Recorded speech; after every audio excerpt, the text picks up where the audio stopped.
Hello and welcome back to Orkies Workshop. I'm going to get straight on with it this week. I'm going to fit the diesel heater underneath the driver's seat and I'm going to connect the fuel line directly to the fuel tank. So, shall we get started?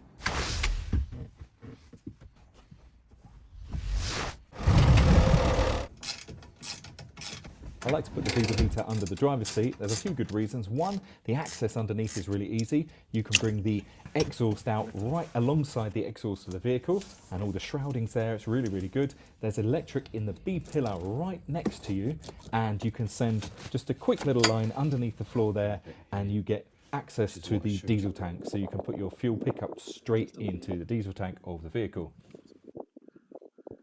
The circle that I'm pointing to on screen helps you translate the inside to the outside. I then drill out a slightly bigger hole so that the top hat of the diesel heater can fit through that. We go from the hole there, we're going to bring a pipe underneath, it's got to go around that way, and to here. So.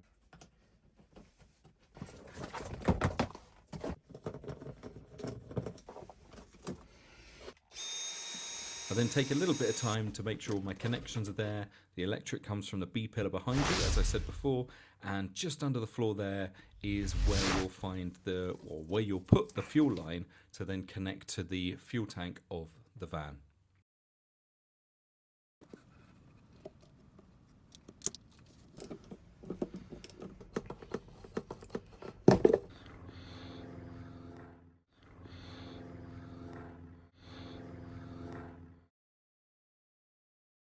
Hi.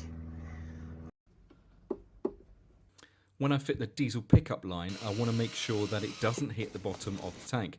There's two reasons for that. One, I don't want it picking up any nastiness that's in the bottom of the tank. And two, I don't want to run out of diesel.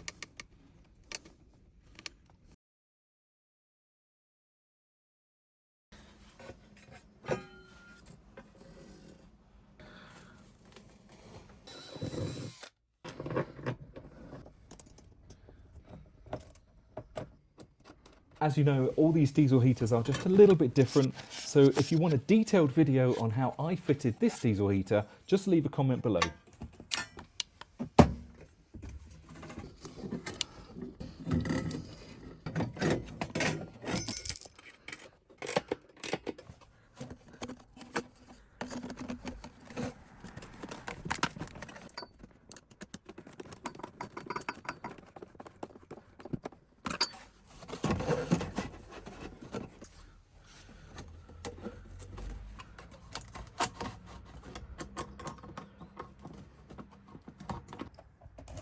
Unlike when you fit the Truma system, these diesel heaters have one outlet, so you can kind of divide it into two and blast the air. Obviously, if you've got a Truma system, you can put an outlet in the bathroom, in the living zones, in the kitchen area. You can split it really nicely around the van. You don't have that luxury with the diesel heater, so just get it to one point and blast it.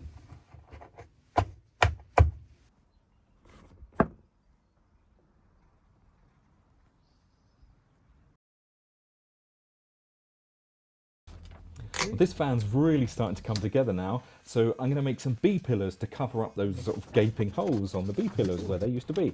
What I'm going to do is a quick trace outline. I'm then going to cut some 5mm or 3mm ply, and then I'm going to upholster them with fabric that's similar colour to the cab area.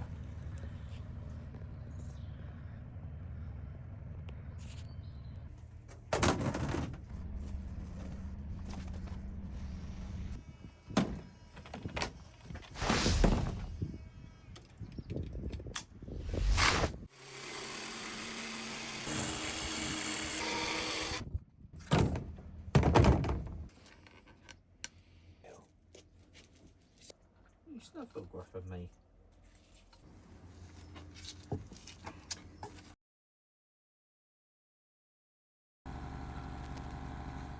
And there you go, once you've got your template cut out, you can then get some flexi-ply and run some glue along that front edge, and then with pins, glue and the flexi-ply, you can create that contour on your B pillar. And then coming up next, we're going to cover it with fabric.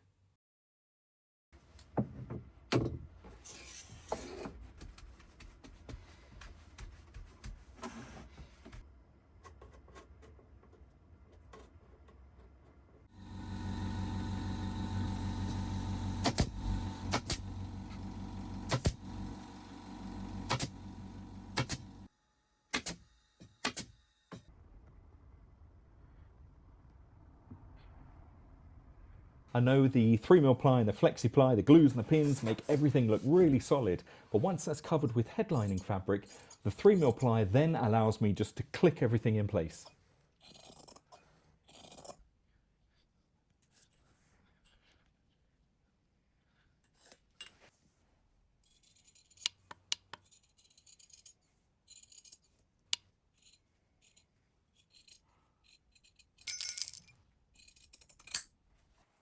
So what we have to do is, as we feed this along our sewing machine, we have to bring this piece of material around with it. So we've got that as our flat side. Okay, yes, there's a bump, but we'll get to that bit in a minute. That comes secondary to the actual just getting around the corner. Now if we fold this out at 90 degrees, we get a lovely finish. We get a really nice finish. Bear in mind that will be held in with glue. Now if we put an extra piece of wadding underneath to get rid of that little bump, we suddenly get a beautifully upholstered corner. So there you go. I'm going to take the two pieces of fabric now, I'm going to sew them together, and then I'm going to prepare them to be stuck to that wooden B-pillar that we've already built.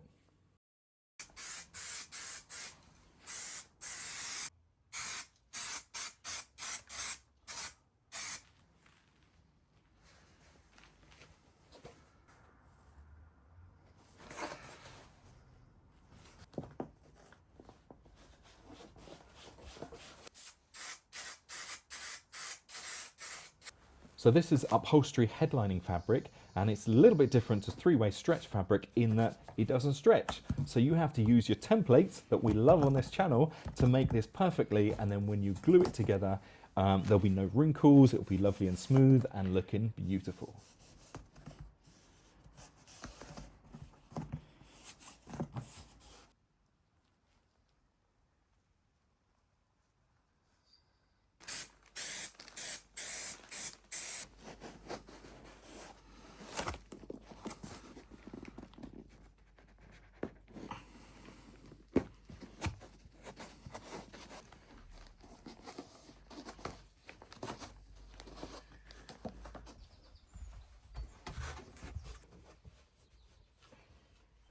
When I'm fitting B-pillars and things like this to the vehicle where there may be access required to service the vehicle, I like to use this one-click system so I can pull the panels off at a later date.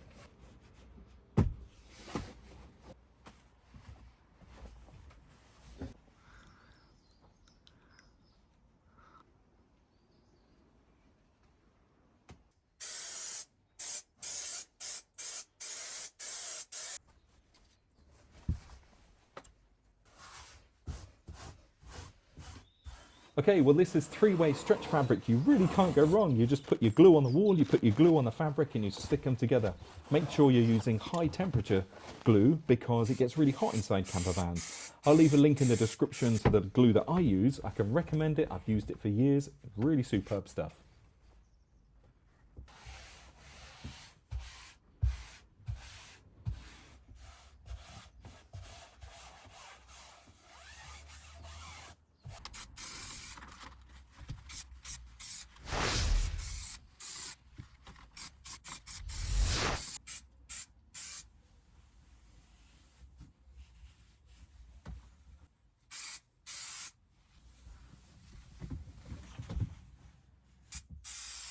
Continuing on from those beautiful B-pillars, I've used the same fabric to do the kind of seating soft area of the camper van, and it's gone up again with some high temperature glue. You know, just trim the edges in and make sure you leave a little gap so you can tuck the sides in and you get a lovely little seam line.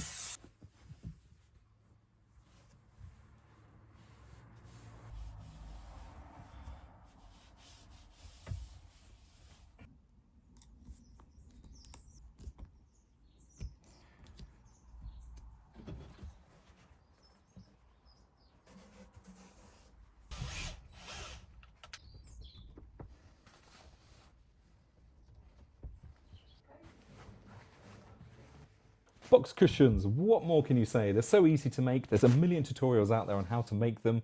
I'll leave a link in the description for the little calculator that I use to make my box cushions. If you want me to make a full tutorial on how to make a box cushion, just leave a comment below and I'll be happy to make one.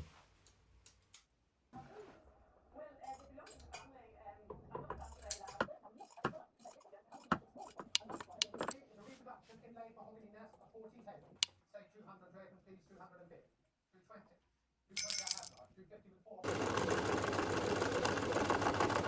When I make box cushions, I like to add an extra layer of fluffiness, and I put in about 1 inch of fluffiness, and that allows the cushion to drift inside the cushion cover, because you don't want it grabbing, it will kind of drift around the cover if not. But also it keeps the cover nice and plump, because no one wants a wrinkly cover.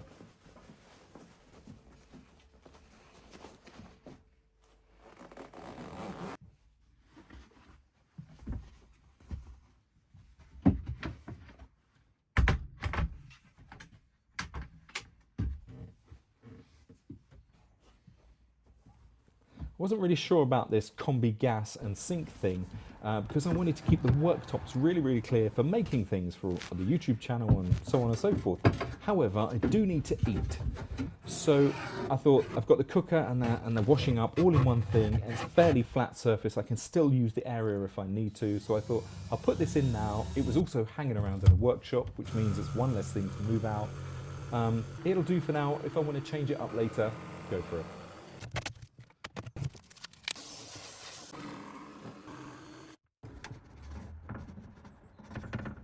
Okay, thank you so much for watching this video. The next one is going to be a final reveal and a cost video. So if you can guess how much I paid for the van, how much I spent on the van, and what the van's worth, I'd really love to hear it. So leave it in the comments below, and I shall see you next time.